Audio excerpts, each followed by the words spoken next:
Hey, everyone! Welcome back to the channel. Today, I've got a quick tutorial for you on how to create a board on Pinterest. Whether you're using your mobile phone or your laptop, I'll guide you through the process. So, let's jump right in. First things first, open Pinterest on your device. Make sure you have an account set up.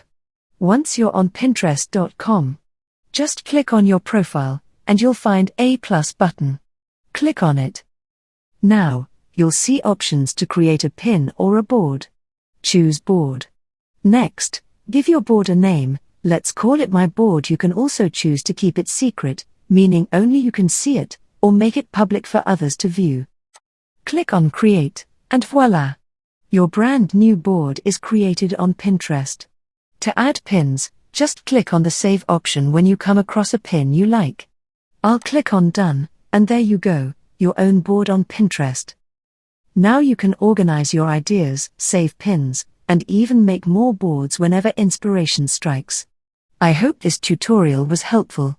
If it was, don't forget to give this video a big thumbs up, and subscribe to the channel for more content. Thanks for watching, and happy pinning!